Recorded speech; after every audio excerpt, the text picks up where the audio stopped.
Recording in progress.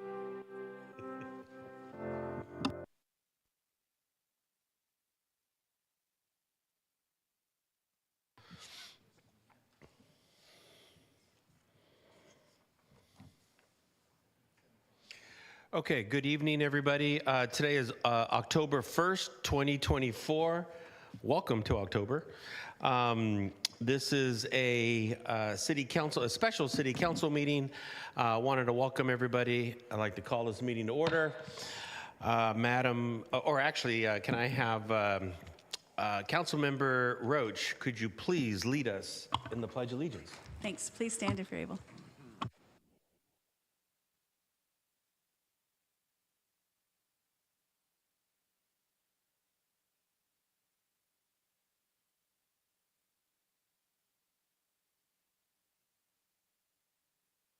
Thank you, Councilmember Roach. Madam City Clerk, if you can please take the roll. Yes, Mr. Mayor, good evening. Councilmember Andrews. Present. Councilmember Bonilla Jr. Present. Councilmember Goldstein. Present. Councilmember Roach. Present. Councilmember Sarah. Present. Councilmember Cermeño. Mayor Salinas. Present. Thank you. Next item is public comments. And I do have a couple of cards here, but I believe the comments here, two of the cards are for the item that we will be talking about. And what I'll do is I'll wait till we get to those items, and then I'll call you guys for public comments. Is that okay? And is that fine? Okay. But I would like to take the chair's privilege. I wanted to acknowledge. Mr. Mayor, the former mayor of East Palo Alto, Mayor Moody, who also is here representing Glad Tidings Church, and I believe he had a special comment that he wanted to make, and so I'll for this one time I'll extend the privilege to you. Feel free to just turn on the button there and wait for the light turns red. And Mr. Mayor, go right ahead. Mayor Salinas, thank you so much. And the City Council of Hayward, thank you for your service. I'm here as a representative of the Glad Tidings International Ministry in the South Hayward community of Hayward. And I'm here to thank you on behalf of Bishop J.W. Macklin for your support all weekend long, September the 20th, 21st, and the 22nd, as we celebrated the opening of our new Family Life Center, named in behalf of former Raider and former Glad Tidings member Chester McLaughlin. Mayor, kudos to you for coming up to South City on Friday evening. Council members who were able to be with us this past weekend, thank you for carving out some time to be a part of the Glad Tidings community. It's not overlooked by any of us, right? For those of you who couldn't make it, I totally get it, right? Our calendars as public servants certainly gets filled up over the weekends, but we look forward to those who weren't able to attend to come by our campus. We're very welcoming. We'll give you an opportunity to see the new Family Life Center and to learn more about some of our initiatives that we believe that are right in unison with the South Tennyson Road project that the city of Hayward has adopted. So I thank you for your public service, and on behalf of Bishop Macklin, once again, we want to say thank you. Thank you, Mayor Moody. And I know while you may not be the current mayor of East Palo Alto, once a mayor, always a mayor. Thank you, sir. Okay, seeing no other public comment, I will close public comment. Oh wait, actually, before I close, let me make sure. I'd like to close public comment. And I'd like to move to our public hearing. Our public hearing, we only have one item this evening. It's public hearing number 5 to select the final map identifying district boundaries, provide direction on the sequence of district elections beginning in 2026, and introduce an ordinance to amend the Hayward Municipal Code to add Chapter Article 16 to Chapter 2, establishing district-based city elections beginning in 2026. And so I believe who's going to kick this off? Our interim city manager can certainly kick this off, and I'm sure he'll pass it on over to the consultant. Very quickly. Thank you, Mayor. Thank you all for being here. Happy to introduce Karen McDonald, who I'm sure you all know by now from Q2 Data and Research. She's been working as the city's demographer to help us through this process. We are at our fifth and final public hearing this evening, so looking forward to bringing this process to a close. So without further ado, Karen, go ahead and kick us off. Thank you so much. Good evening, Mr. Mayor, members of the City Council, and city staff. Really happy to be here with you one last time, most likely. And prepared a short presentation for you just to walk you through the finalist map and then move over to the sequencing conversation. So without further ado, or I should say my colleague Stephen is also here today again, and he's here remotely. And so if you want to see anything in more detail, he has a live map, again, that he can load. You know how this works by now, and any kind of detail, he can pull it up, and any questions, of course, you have of us, we can answer. So really quickly, some notes about the finalist map. This is the map that you saw last time. That is the map that you modified. It complies with all the basic districting criteria. It incorporates public input, including parts of maps and communities of interest, of course, and neighborhoods. And again, just to remind everybody that this is a process of constraints. You know, you can't, it's really difficult to just meet all of the criteria fully. It's pretty much impossible to meet all the criteria fully, so you just do what you can, and you go in ranked order. You remember that our criteria were ranked. We're following the Fair Maps Act. The first criterion is equal population, and that is really the biggest constraint, because if we didn't have to equally populate these districts, then of course we could keep all of the communities of interest together, but that is just not the space that we're working in. So this process really benefited greatly from the input of all of the residents, and I just wanted to thank everybody for drawing maps and submitting them and coming up with their communities of interest and explaining their neighborhoods to us. That was really incredibly helpful in constructing this map, and I think we got to a pretty good map here at the end. And just one note, the districts, they were previously labeled with letters. That's usually what we do because numbering the districts is something that is a task of the City Council. Now we came up with some draft numbers, and the way we did that is we used the same numbering system that is generally used, or that is by law used for legislative districts, where you just start at the top in the north, and then you just kind of start numbering down, which is why the highest numbers districts are down in San Diego and along the border, and the small numbers are always up at the top. So it makes a lot of sense to use this here also, but again, that is of course your decision.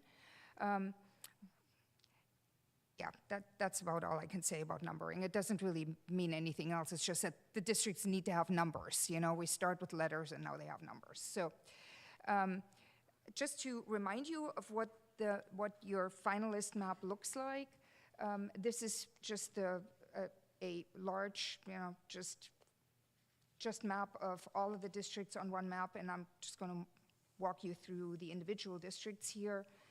You'll see that we have the numbers and the former letters on the map, and also you'll see the deviation. Finalist 1 map modified. To summarize it, District 1 is bounded by Mission Boulevard to the creek south of Harder Road.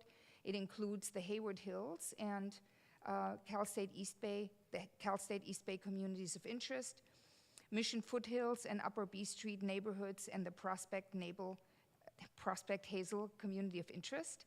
And District 2, which is formerly District C, contains the neighborhoods of Burbank and Jackson Triangle with West North Hayward and downtown, and a small part of Santa Clara. District 3 contains Longwood, Winton Grove neighborhood that was formerly labeled District B.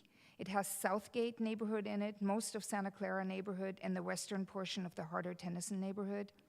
District 4, which was formerly District A, combines Mount Eden, Glen Eden neighborhoods. District 5, formerly District D, combines Whitman, Mosine neighborhood, the eastern portion of the Tennyson-Algary neighborhood, the eastern portion of the Harder-Tennyson neighborhoods, and the northern portion of the Mission-Garin neighborhood. And then District 6, formerly District E, combines the Fairway Park neighborhood with the eastern portion of Tennyson-Algary neighborhood and the southern portion of Mission-Garin. And here are your demographics. So you'll see the citizen voting age population, which is abbreviated by CVAP. You see the total population in the first column, the deviation in total population, then the percent deviation, then you have the total citizen voting age population and total registration as of November 2022.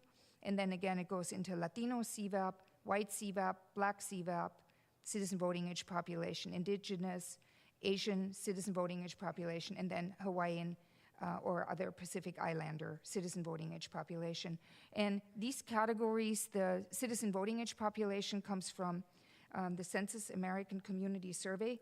This is a special tabulation. And again, I just like putting these into PowerPoints because, you know, you can print them out and just refer to them later. It's kind of difficult to go through a chart with that many numbers in a presentation, but it's something to have handy later. And here's what your map looks like. So the modification that we made at our last hearing, live and in public, was that we moved this red area from district that was labeled E to district D. So it's now labeled 6 to 5. So basically it moved from district 6 into district 5. So that was a little modification that we made. And then this is what it looks like now. Here's your district 1, which is basically the blue area there. It has a deviation of 4.22%, which means that it's 4.22% above what's called the ideal population. So the ideal population you get by taking the total population for the city and then dividing it by the number of districts. So that would be like your perfect district. And just to remind everybody, it's okay to be within plus or minus 5%. So this one is 4.22% over, and it's that blue district there. Then this is district number 2, which is formerly district C, and that is underpopulated a little bit by 0.55%, so less than 1%. This is your district 3, which was formerly district B, and that one is underpopulated by 3.27%. Then we have the district formerly known as A, and that is now district 4, and that is underpopulated by it's underpopulated by 0.21%. And then we have District 5, which is formerly District D, which is very close to the ideal population. It is 0.1% above the ideal population. And then finally, this is District 6, which was formerly known as District E, and that one is underpopulated by 0.29%. So again, as promised, this was a very quick run through. You've seen these districts before. In our last hearing, the only thing that happened was the little change that I just walked you through that went from one to the other district. All the other districts stayed the same. And then since then, the only thing that happened is that we put the proposed numbering on. And so now sequencing. So what is sequencing? Sequencing is what basically determines which of the districts will be electing council members in 2026 and which ones will be electing council members in 2028. So it's the sequence of the elections. So this is something that the council will determine today after getting public input. And there are 2 council seats that are up for election in 2026, and 4 of them are going to be up for election in 2028. We're hoping that members of the public will weigh in on this. We received some public input on this just today, which we greatly appreciate. And so we would like you to weigh in, if possible, on which seats you believe should go first, i.e. in 2026. So which 2 seats should have an election in 2026, and which remaining seats should be up for election in 2028. The California Voting Rights Act provides that in deciding sequencing, the council shall give special consideration to the purposes of the CVRA, the California Voting Rights Act, and take into account the preferences expressed by members of the district. So again, we're hoping to hear from you. And that is it for my presentation.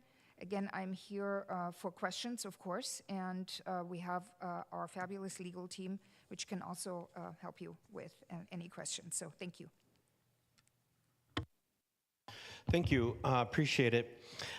In order to decide on sequencing for 2026, at this point, the law requires that council consider public comment and council comments and questions.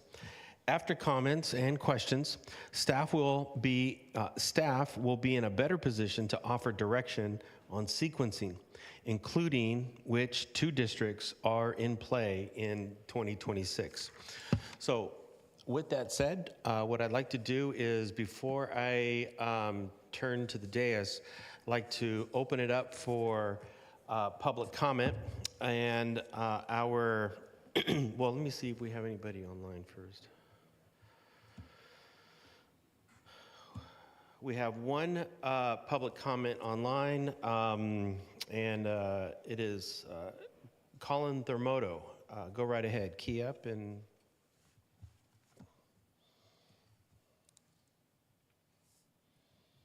Hello, can you hear me? Yes. Thank you. My name is Colin Thormoto. I'm a homeowner in Hayward's upcoming District 2. I want to start by thanking the City Council and the City staff for their hard work on this process.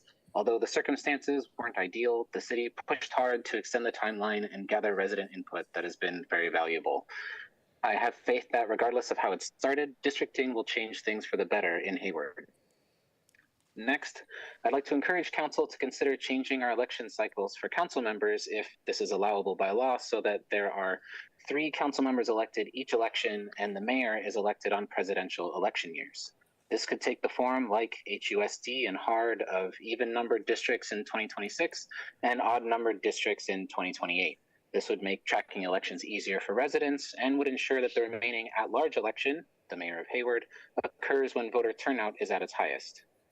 However, if this action was allowable and pursued, staff would want to consider renumbering the districts to better stagger when certain racial plurality districts are up for election. It would be a shame to have all of the Latine plurality districts during the midterm election year, for example, when voter turnout is already lower. I also want to point out that as the current ordinance is written, a person running for council seat would only have to live and be registered to vote in a district at the time nomination papers are issued. This year, that was less than 4 months.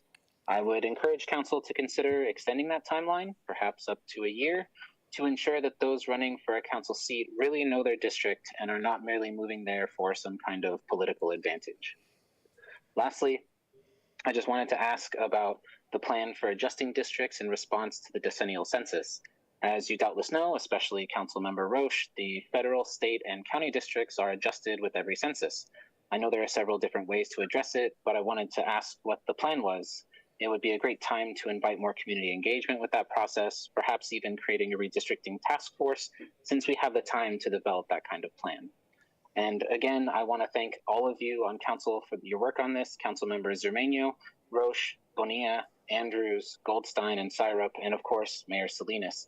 It's been a long process, and I look forward to seeing how district identities manifest themselves in the future. Thank you for your time, and I yield the remainder of my time. Thank you. Our next card is Mr. Scott Rafferty.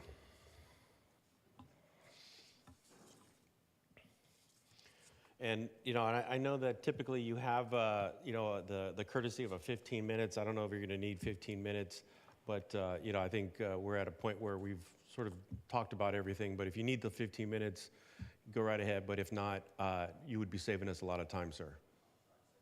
Thank you.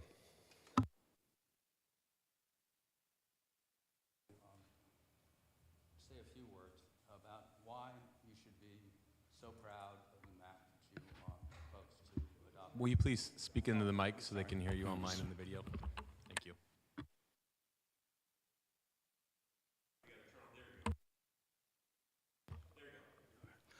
So I'm here tonight primarily to tell you, or say a few words about why you should be so proud of the map that you're about to adopt.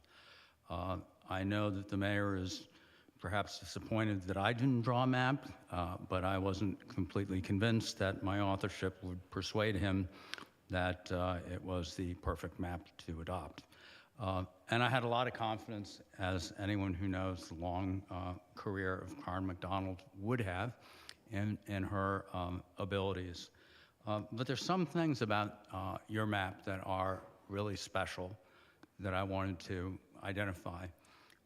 You're part of an ecosystem, and as Mr. Buffette said in the school district, it's a long-term underrepresentation of Asians in the entire system. And I know from San Ramon that people get elected, in one case, a minority got elected to the sanitary district, then she got elected to city council, now she's running for state senate. So it's really important to work together. Now, nobody wants to do that. Everyone wants to do their own thing, and in San Ramon, the school district went kind of rogue. In Hayward, everybody came up with very similar results from the standpoint of the Asian community. These districts work really well together. And so I congratulate you on that. If you look at the three districts, they all are based in Mount Eden and Glen Eden. And the largest, of course, is the Parks and Recs district. And as you move to the school district in the city, the districts become smaller and have a higher concentration of Asian eligible voters, that is, citizens of voting age. So this works well, and one possibility is that the Asian community could have slates in that district if they were sequenced at the same time. That's a factor to consider. But these maps are better than just that, because this process under the Fair Maps Act is supposed to provide equal representation for all groups, all communities of interest, of all races, and I think your map does an exceptional job of doing that. And I'll give you a couple examples. First of all, you followed the neighborhoods. That's pretty clear to the best you could. But also, I didn't present these maps here, but I did at HARD. I had 10 different socioeconomic variables. You've created maps that are really internally cohesive. Renters are put in a district. You see the eastern half is very different economically. It runs from B Street through the hills than other districts. So you really increased, you've created districts that are distinct and yet cohesive. And so you're going to be more representative as a council. And that's, it's an accomplishment. And to some extent, and I'm just going to come out and say it, you did a better job than the other two, but they're all good. So I know this came at a great price. Unlike your demographer, I do know where you live. And I respect the fact that you could have found ways to cut up Fairway Park. That didn't happen. And this is not a case, as usually, it's like one area has dominated the political scene for decades, and you can't really feel much sorrow about changing that. But this was not the case here. So I respect and I think it should be publicly acknowledged now that this came at a price. And you did the right thing. So I thank you for that. I know that at various times you said taking great pride in the diversity of the body, but this is about more than that. And I just wanted to give an example. We all think that maybe it doesn't matter whether people vote or don't vote, that we have a one-party state in this part of the state, And some people think that statewide offices are always going to be the same party, and it doesn't matter. But it does matter. And here's an example. Earlier this year, Prop 1 really mattered to Alameda County. It was about homelessness, about mental health resources. It was defeated by every other county in the state put together. The margin of victory for that proposition in Alameda County was 4 times the margin of defeat in the other 55 counties put together. It made the difference. In fact, the votes in this city were almost enough to change the outcome of that resolution. Almost, but not quite. So it really matters that people vote. Your congressman, your former congressman, Don Edwards, was the primary author of the 65 Act. And 10 years later, when he extended that, when he proposed extending that law to Asians and Latinos, he said that the problem in California specifically was that Latinos would never vote in great numbers until somebody from their neighborhood knocked on their door and told them why it mattered, and hopefully in their own language. And that's why he believed so passionately in district elections. So the long term, this is not about you, or it's a long-term reform, and it promises to change not just politics, but governance in this part of the county. And I just wanted to share a table. It's a little loud, so I'll walk through it, but that I showed the school district, but it's actually citywide data. This city is 36% Asian, but 40% Latino. But when you take out people who are not qualified to vote because they're not yet citizens, there are more adults who are Asian. 24% of Asians are not adult citizens. 36% of Latinos are not adult citizens. So you have a different picture when you look at citizens of adult age. But the real crisis is that in both Latino and Asian communities, you have catastrophically low rates of voter participation. So if you're not Latino or Asian in the city of Hayward, 60% of the eligible people actually cast ballots in a midterm election. And yet, if you're Asian, and it varies depending on the specific ethnicity, only 20%. If you're Latino, only 29%. Those numbers need to change, and they will change if you have neighborhood elections. That's the importance of what you have accomplished here tonight. Now, in the school district, I discovered something that was very anomalous, and I think Karin agreed with me, it was kind of a surprise. The legislature has said that when you sequence, you have to give special consideration to the CVRA before you consider the interests of the incumbents. And that usually means that you schedule the high minority districts in the presidential election. I think that is the right answer for what the high Latino district, which used to be D, should probably be in the presidential election. In the school district, there's a little larger district, a little less concentrated, so it may not be entirely true for the city district, but it's directionally correct. There isn't a big difference between the gubernatorial election and the presidential election in terms of Asian vote share. And now, voter participation goes down about almost 50%, but the vote share doesn't change in this district significantly. So, contrary to the usual rule, I think this is a political decision that you have to make.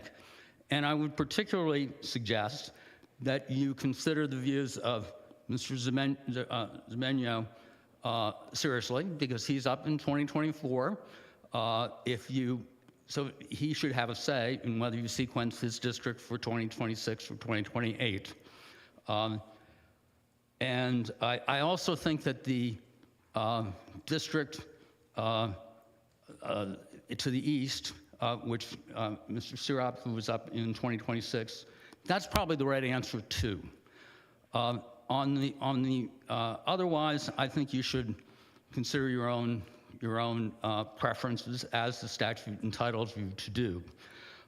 So that's somewhat ambiguous input, but listen to the rest of the public and listen to yourselves. I mean, because I think you have an unusual flexibility here.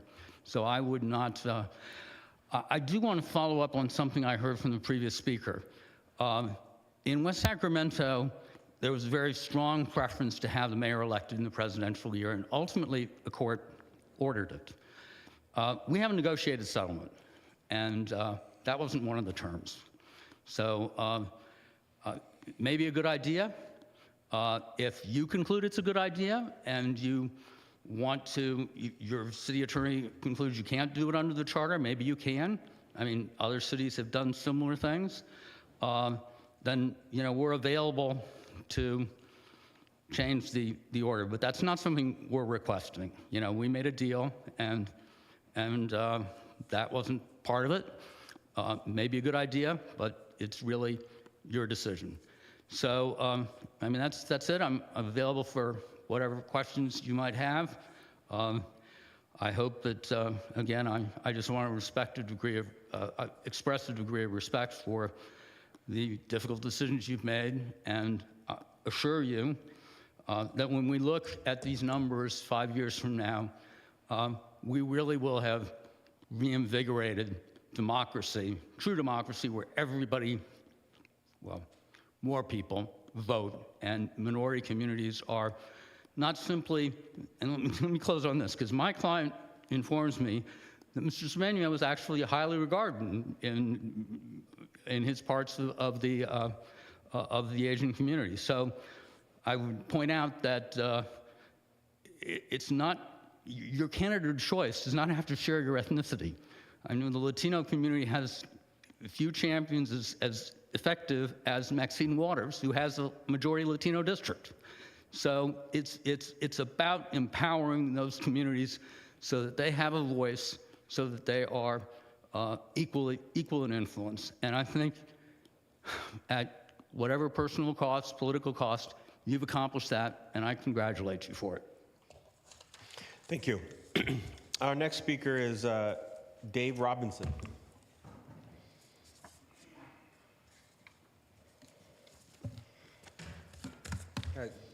Thanks. I'd like to comment on sequencing, on the ordinance, and also on maps. So first of all, my opinion on sequencing, I have a document, I forget how that can be shown. So anyway, I believe that we've gone through this process to enhance geographic representation, and I think that that means we should not make the people wait until 2028 to get a broader geographic representation. So I think that we should fill open seat districts in 2026. I realize that comes at a cost to some of our incumbents. I appreciate the attitude that has been brought to this process despite that. But I hope that that's what we'll do. I would specifically recommend the westernmost district and the kind of Jackson Triangle district as those two, because I'd like to see them spread throughout the city and not kind of clustered into one corner. We do have 2 years to cultivate candidates in these open seats, and so I look forward to seeing how that process goes. Finally, one thing that we've done in this process is preserve our at-large mayor, and the last mayoral election was uncontested. I think if we're going to preserve that institution, I think we should strive as a community to have competitive mayoral elections, and I hope that that will be an outcome of this process in 2026. Second topic is that there's a loose end in addition to the ordinance, which is the fact that our city charter specifies at-large elections. That is overridden by state law, but just as a matter of housekeeping and to avoid confusion, the charter should be amended eventually. I suggest just a couple words the way that could be done. That process could be initiated soon. However, very first commenter we had some suggestions that might involve a charter amendment, and so maybe we should have a broader conversation about any further adjustments that we'd want to make, and that's something that would have to go on the ballot in 2026, so we have plenty of time to think about that too. But I hope that that can stay on the radar as something we can do. Motivation that I have is that, as you know, I promote ranked choice voting as a way to correct vote splitting and other problems with single member districts, and that could be corrected by ordinance at some future time if the city empowered itself to make that change. And so finally, I did make a suggestion for a possible change to the map. And so I'm not sure if it's possible to show the map at this point, but I can explain it pretty quickly. There is a spot in the District B where there's a section between Amador Street and the tracks that is moved into the neighboring district. And I think it makes more sense to have that district as part of that community there in Santa Clara neighborhood. And so if that one were moved over, it would actually help balance out the population in B and also help to keep that community cohesive. And then that would lead to another adjustment in District C, which is the Jackson Triangle up to the northern part of the city, where I add a little bit of the downtown, kind of bounded by Foothill and San Lorenzo Creek. And so that would be a simple change. It would bring the populations into a greater balance. And I ask you to consider it. It's been posted for several weeks, and so the community has had an opportunity to see it. And so those are my comments. Thank you. Thank you, Mr. Robinson. Our next speaker is Dwight Turner.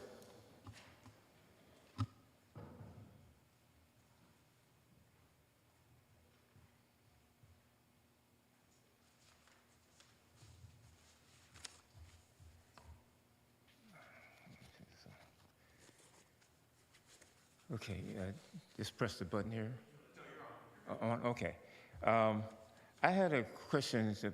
First, I want to thank everyone for their input into drawing these maps. I know it's very difficult. You're not going to make everyone happy, and although I have a question about it, I appreciate your effort to try to do the correct thing. They changed the numbers. Mine was about District F. I mean, when you just look at this map, things look kind of good until you look at F and A. They look like they sprawl all over the place, especially F. That looks bad to me, not knowing I know what the numbers are, the numbers look right and everything, but I live in F, and one of my main concerns was fire danger. And I made an early comment about the maps. And yes, this does border on the wildlife interface area, and that's good, but it has other parts that don't really, in my mind, fit that criteria. So one of the things I was suggesting that they input into the drawing of the maps was the common interest that the people have living in those areas, regardless of race and all that stuff. I mean, you do the best you can there.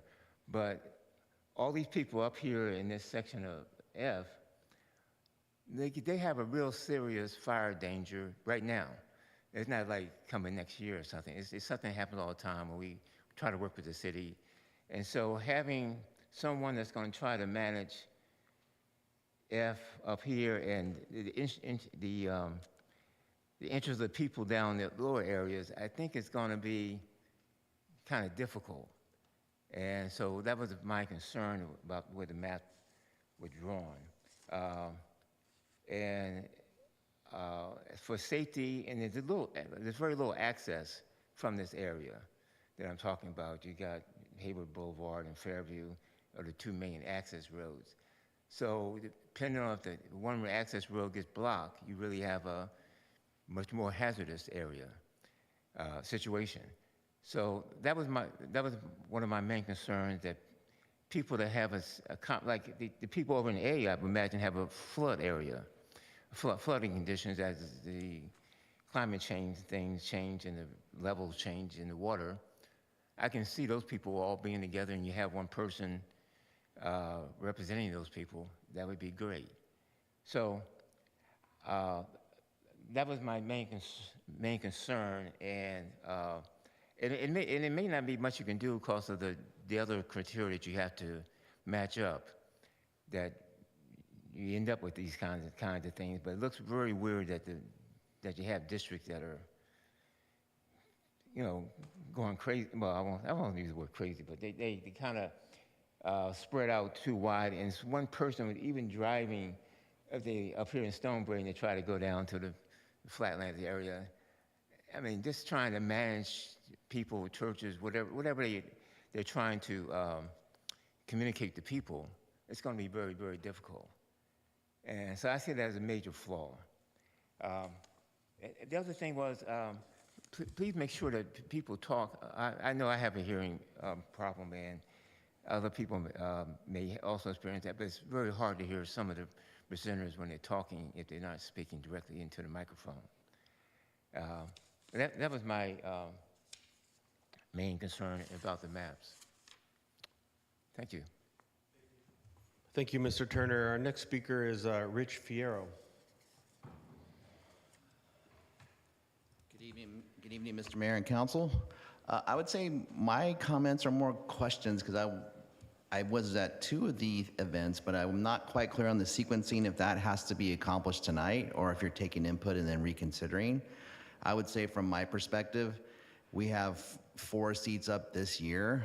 As a citizen, I would want to know if the people I'm electing now, if I'm going to have to re-elect them in 2 years or 4 years. And I also do believe the sequencing should take into effect the current council, because some of you might have some hard decisions to make of whether you have to move or change professions or whatever it is you want to do. So I do believe, I guess my question is more, how does the sequencing play out? And is there going to be more public meetings about sequencing before it goes into place, or does it all happen tonight? Thank you. I don't see any more public comment online, and I do not have any more cards, so I will come to the council. Councilmember Bonilla. Thank you, Mayor. And thank you for these maps and for the public for your great input. As it relates to the comment made about District 1, I do think that it's interestingly shaped, but is kind of representative of the hills in that neighborhood, which I think is interesting and oddly shaped. So I do think that the maps are strong, and I think that they're representative of our neighborhoods, our community of interest, and I also think that they do a very good job of balancing population size. So I am in support of the finalized map as it was presented today. As it relates to districts, District 1 is the largest district on this newly formed map. So I do support making sure that we have a representative of our largest district in the 2026 election process. But, as it relates to the reason why we're undertaking this process, we wanted to ensure that we had opportunities for AAPI representation here on the dais. And there's 2 majority districts that achieve that with this drawing of this finalized map, which is District 4 and District 6. District 4 is the largest AAPI demographic in our city. And as we've heard from members of the AAPI community who have contacted us individually and who've also have written in, that district and reserving that district to the 2028 election does help the historically underrepresented AAPI demographic of our community, because we do know that voter turnout is higher during presidential election cycles. So I would support, from a sequencing perspective, having District 4 in 2028. But I do want to make sure that we have an opportunity for one of the Asian plurality districts to be on the ballot in 2026, which is why I think District 6 should be that district that gets on the ballot in 2026. So what I would like to move is the finalization of the maps as they've been presented tonight. And as it relates to districts, I would recommend District 1 and 6 go in 2026 for the reasons that I stated, and Districts 2 through 5 go in 2028. I do think that this takes into account the special considerations of the CVRA, as well as the preferences expressed by the members of the district that we've received both in writing and verbally. So that's my motion, Mayor. Thank you. Okay, so Councilmember Bonilla has made a motion. Councilmember Zormeño has seconded the motion, and I just want to make sure that both the city clerk followed that, and I wanted to make sure that the city attorney also followed that.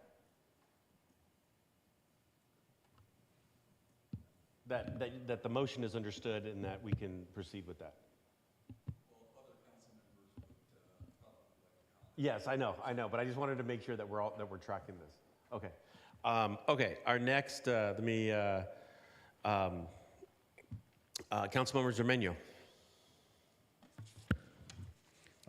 Before I comment on the motion, of course, being a seconder, I do agree with it.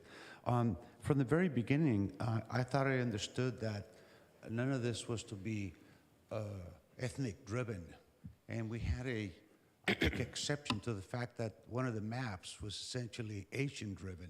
So I don't quite understand. So where were the Latinos in this particular map? So that's my comment. I was not impressed. Okay, especially when we were told no ethnicity.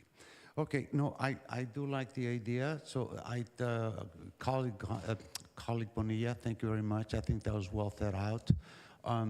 So just to make sure that everybody understands it, in 26, what will be up? District 1 and District 6. 1 and 6. All right, and then in 28, 2 through 5. And 2 to 5. And of course, the mayor is left alone, so. Yes, that's right.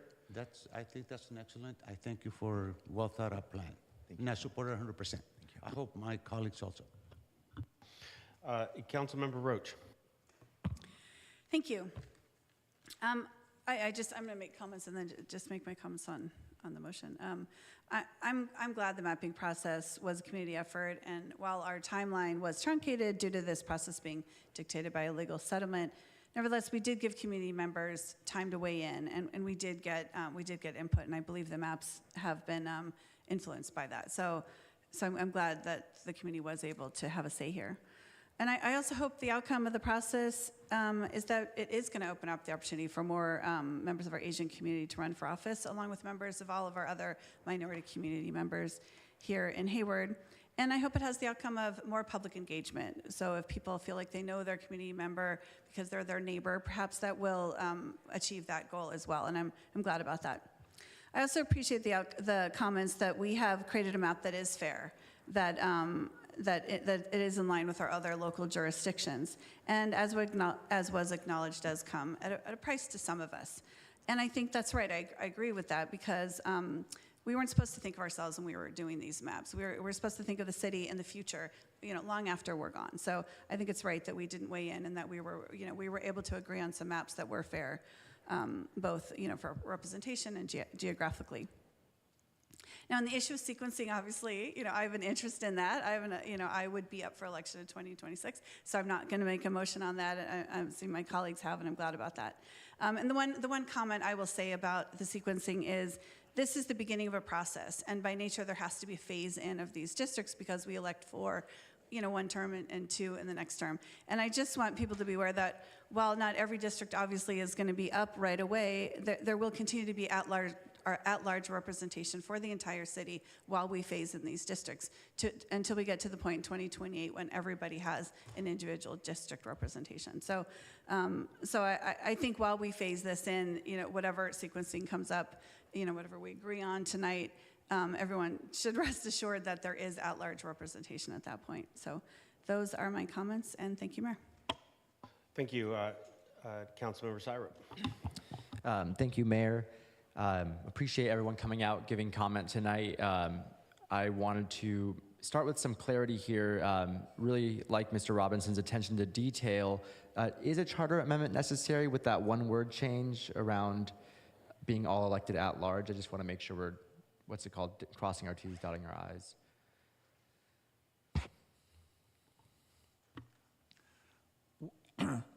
Thank you for the question, Mayor and Council. While I can defer to outside counsel who's online, it is not necessary to change the charter because the California Elections Code has a workaround where local charter language might be inconsistent with the purposes of the CVRA. Great, thank you for that clarity. And then my second question around the charter was, this was brought up by Mr. Thormoto around eligibility. In our charter in section 601, it says that someone has to be, for at least 1 year next preceding the council member's election or appointment, a resident and qualified elector of the city or of a territory annexed thereto. So I know in the current resolution, it just says registered voter that lives there, but does this 1 year apply? That is old language that's in the charter. There have been many case decisions, court decisions, that have eliminated barriers to eligibility based on residency requirements. So a 1 year requirement is not valid for purposes of eligibility to be a candidate for council, either at large or by district. So as a practical matter, someone could be a resident for less than a year and be eligible. And at the city level, there's nothing we can do to change that because the state level has superseded that? Is that what I'm hearing? Case law has changed it. Okay. So a 1 year residency requirement isn't enforceable. Okay, understood. Just wanted to make that clear because I know some people have feelings about folks moving to new cities or locations just to run, and it sounds like there's not much we can do to stop that. Is that correct? I'm hearing a different question, and that is if someone who lives in a current district and wants to move to another district in order to be eligible, what would a 1 year residency requirement be imposed? The answer is no. Okay. And we can't impose anything even though it's in our charter currently? Okay, thank you. I appreciate that clarification. Just wanted to make sure we were all above board about that. In regards to some of Mr. Robinson's other comments, I appreciate the modified version of the map that you presented. It does not reflect the conversations I've had with the Prospect Hill neighbors and how they see themselves relating to the rest of the district. I appreciate using the creek as a divider. However, that creek is underground and not really a delineator for folks that are living in that neighborhood. And so I'm still very comfortable with the map that was presented. And I support the motion that's on the table. As far as sequencing goes, we have had very little representation, if any, from the Jackson Triangle, from District B, or what number is it now? 2 as it's laid out. 3 as it's laid out. I understand that vote share percentages may be the same between elections, but I want to make sure that whoever is elected is representative of the largest amount of people as possible, especially in places that haven't had that representation before. So I'm supportive of 1 and 6 being first, and then 2 through 5 being up in 2028. And I think just in regards to the comment around how weird these districts look, those are the legal boundaries of Hayward. So that's why you see them extend all the way out east and west in A and F, because those districts will run to the full limit of the city boundaries. Although that's not reflective, there's not very many neighborhoods in the upper rightmost tip of that map. And then obviously no one is living in the Bay Area, in the Bay currently. So try to see those shapes as inclusive of the neighborhoods within them. And I think with that, those are all my comments. I just want to appreciate the community for providing input throughout this process, for staff for helping see us through this kind of breakneck mapping exercise. And it's nice to get some compliments from Mr. Rafferty on the map that we chose. Obviously, we took this process very seriously, and I'm happy that we're going to conclude this process soon. Thank you. Councilmember Goldstein. Thank you, Mayor. Great comments from my colleagues. First of all, I want to say that the mapping process has been very interesting, to say the least. The diligence that you and your team have brought has really just been excellent and given me a great deal of confidence that we're doing the right thing. And as I've done outreach and talked to people in the neighborhoods and asked them about districting, their feeling about that also. A very high level of confidence, so thank you for that. The issue that I have with the motion is while it makes sense, what you're suggesting from the level of representation, the heartache that I'm having as Councilmember Sirott pointed out is we have other districts that currently have no representation. And so I don't think we have anyone that lives in District 1, so that might be plausible. And maybe 4 might give you the Asian representation that you want. And I think what you're saying is those, or the Asian district, were you saying that you wanted those in a presidential election year, or to boost them now because they don't have representation? So I'm actually asking staff to provide some answers if there's a recommendation on how we might proceed so that those communities that are currently not represented by a council member might be able to get to the ballot first.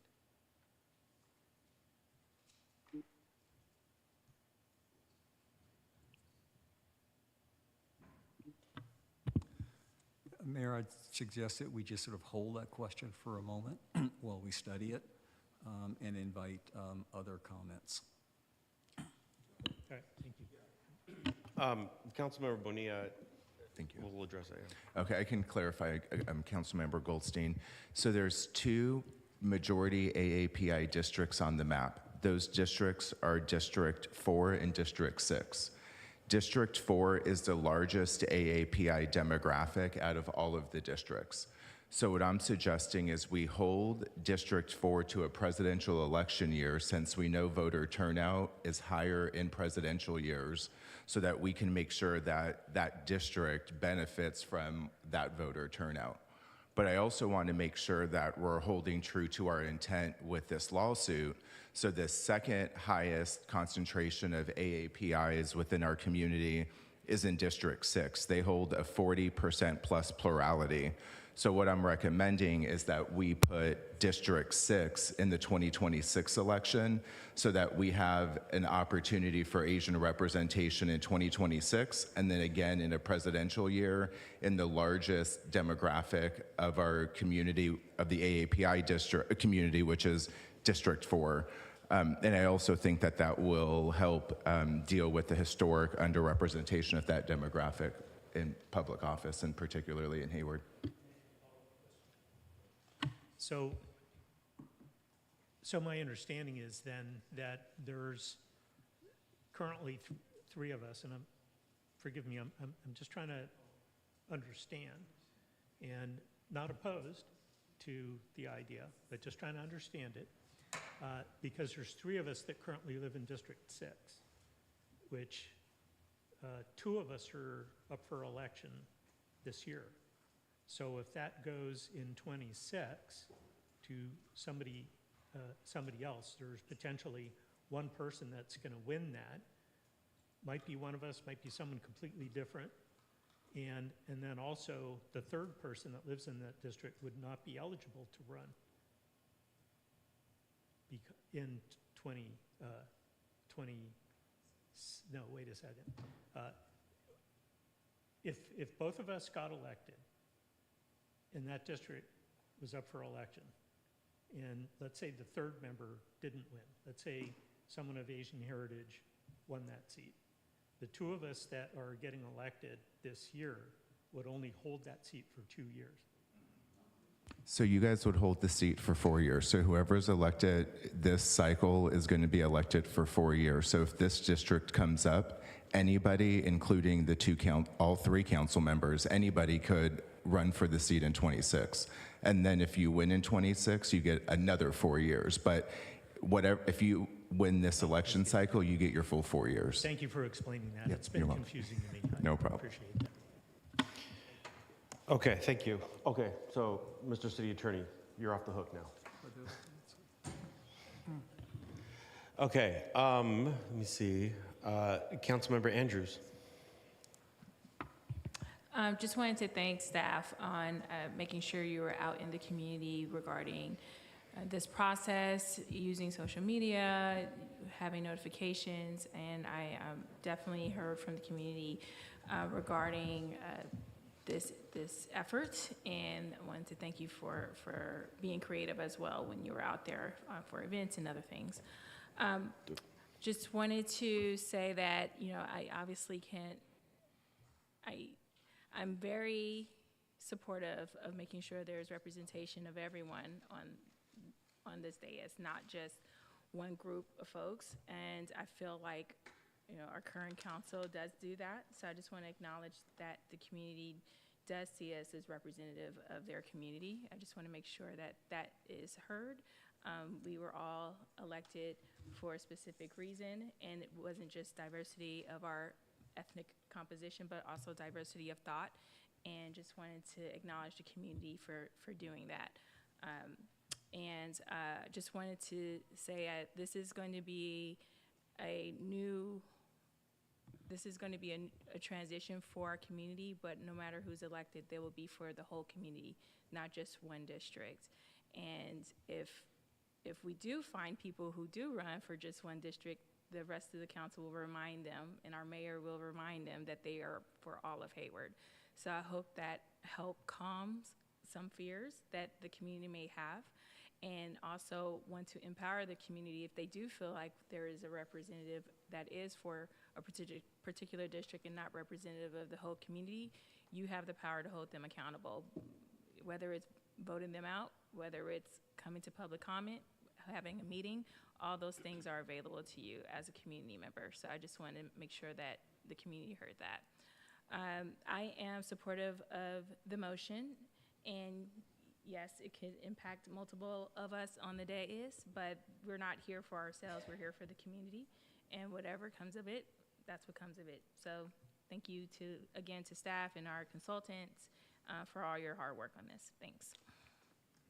And then Councilmember Syrup, I saw your name pop up on the screen again. So Very brief, just for the community's knowledge, City Attorney Lawson, when is the next time we'll be embarking on this district process? Is it after the next census is completed? Yes, Mayor and Council, the next census data will be available, I believe, in the spring of 2031. I think the census data will be compiled after that point, and in 2032, the districting process will be revisited when the census data is available. Thank you, and that's just to express that this process isn't set in stone. These maps are fluid, populations change, folks move, cities evolve, and you know, we'll be revisiting these maps not very soon, but soon enough. Thanks. Thank you. Councilmember Roach has motioned to me that she too has a itsy bitsy comment.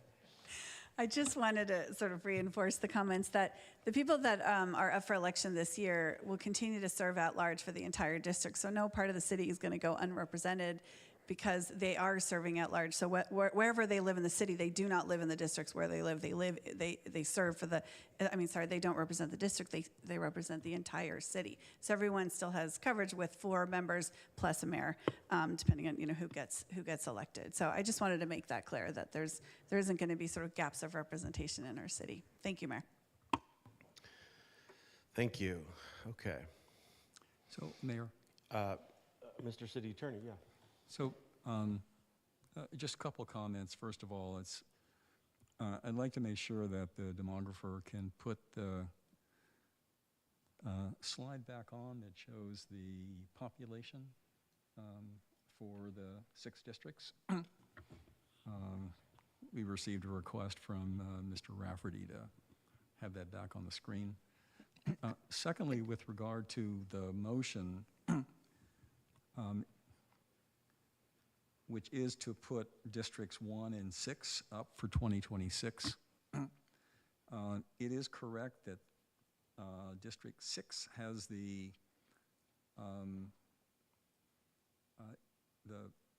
highest demographic regarding the API population, and that would be consistent with the CVRA as well as the Fair Map Act.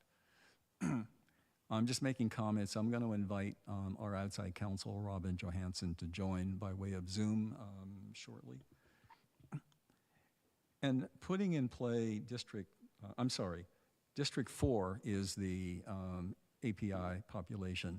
Putting it in 2028 is interesting, but would be consistent with comments that have been coming in the last few days and today. And that would also make a lot of sense. So the motion in general makes a lot of sense with District 4 being up in being put up in 2028. So I think as staff, we sort of understand what the reasoning is. Let me defer to Robin Johansson if she can log on. I'm on. I'm not sure I can be seen, but Yes, can we you can hear hear me? you and we can see you. Great. I'm afraid I cannot see you. And thank you, Mr. Lawson, and thank you, members of the council. This is one of those, frankly, legal conundrums that I think you're in pretty good shape no matter which way you decide to go.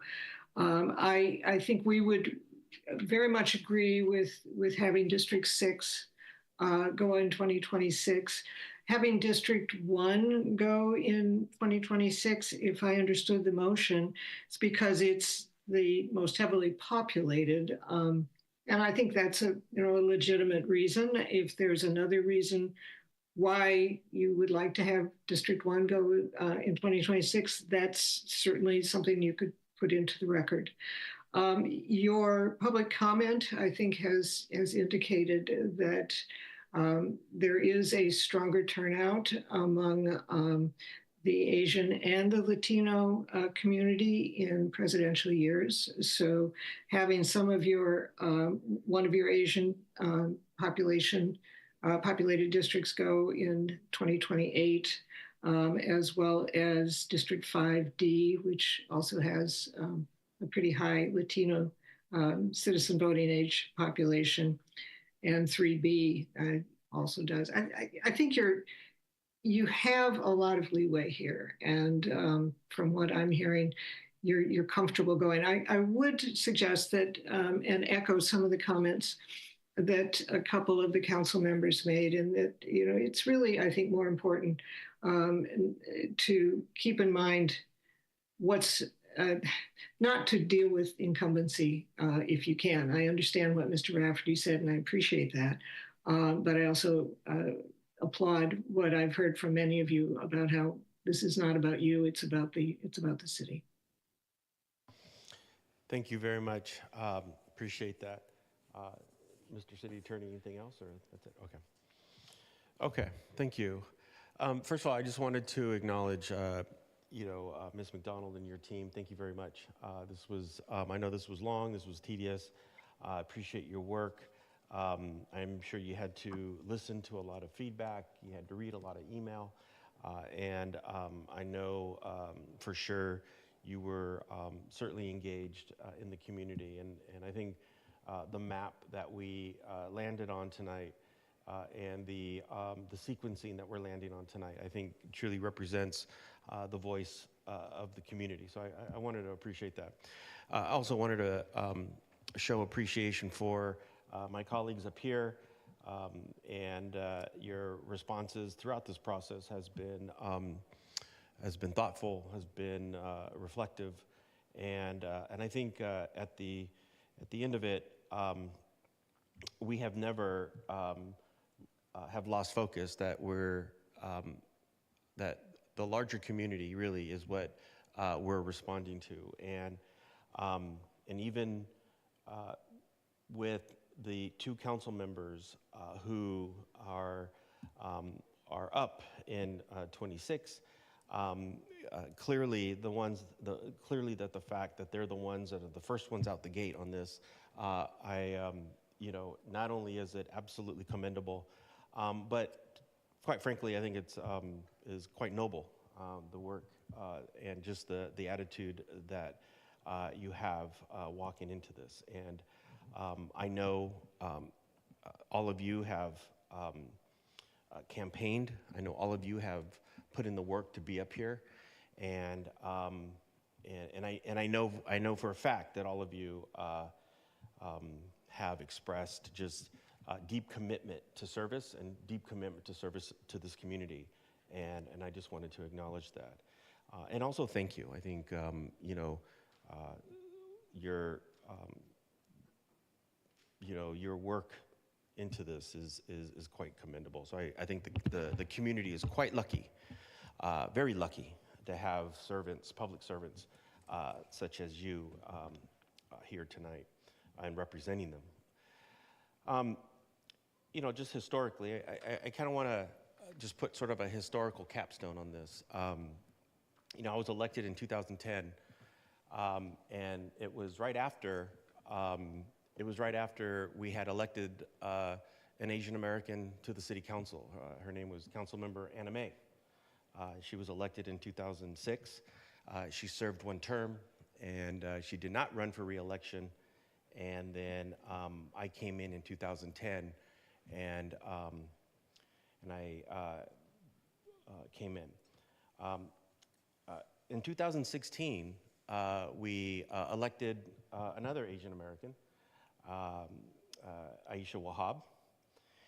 Aisha Wahab served honorably on this dais, and she then went off and became California State Senator, representing the city and the Hayward area. And now she's in Sacramento. Then in 2022, we elected another Asian American to the Hayward City Council, and he happens to be sitting right here next to us, George Syrup, Councilmember Syrup.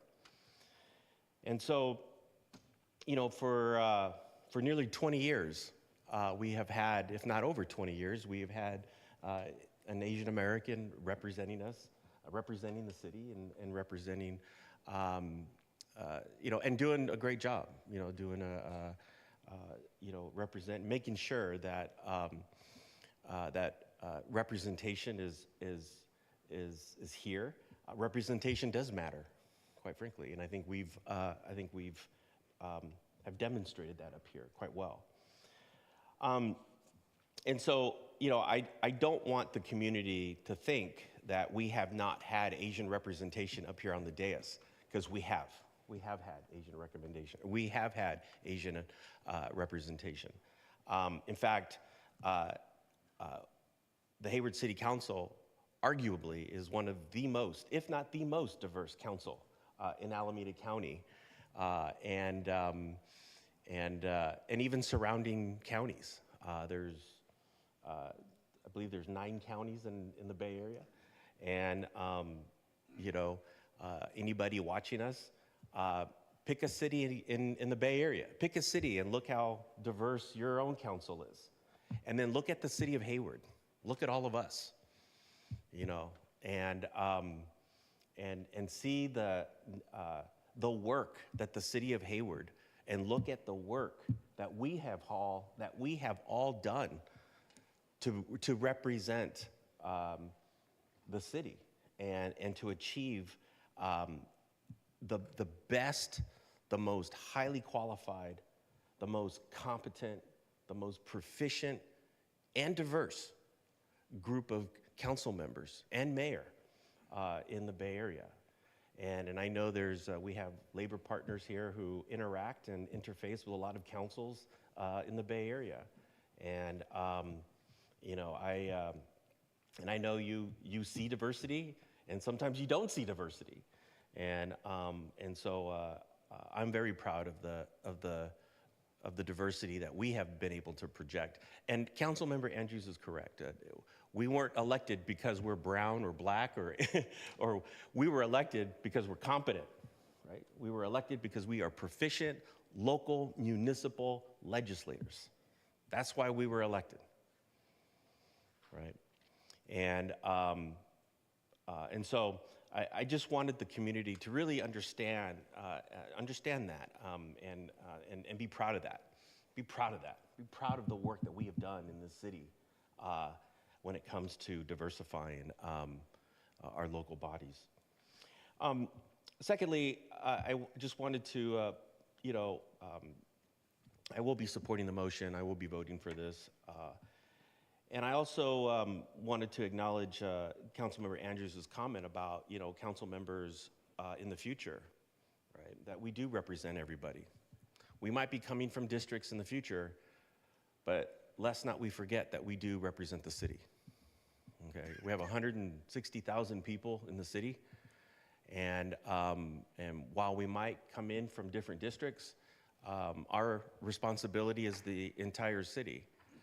It is sad to see that in the last couple of years, I have seen neighboring cities that have had elections, district elections, where you've had candidates who have won with 500 votes, 200 votes. And these are cities of 150,000, 140,000.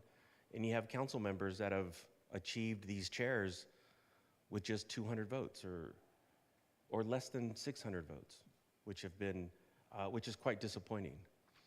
And I am optimistic.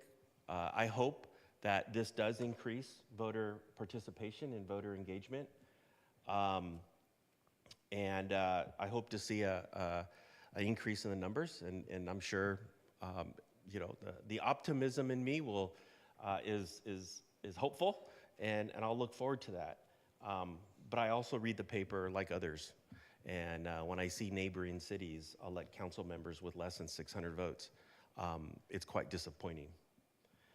And then lastly, I just want to say that one of the reasons why I've been very proud to serve here and to serve with everybody up here is that when we come up on this dais and we turn on our microphones and when that gavel hits the gavel, I know that every single one of us represents the city. We speak for the city. The city votes for us. They have voted for us to represent them and their interests, their neighborhoods. And when we decide on something, we are thinking about all 64 square miles of this city, not just a district or not just our street or just our neighborhood. And I'm proud of that. And I think the city of Hayward should be very proud of the fact that we have 7 people up here that looks at the entire city from that wide scope. So with that, I wanted to thank staff for all their work on this and thank my colleagues. I want to thank Councilmember Bonilla for your thoughtful proposal. And again, I want to thank Councilmembers Roach and Councilmember Syrup for volunteering to be the first ones out the gate on this in 2026. Madam City Clerk, you can take the roll. Yes, Mr. Mayor.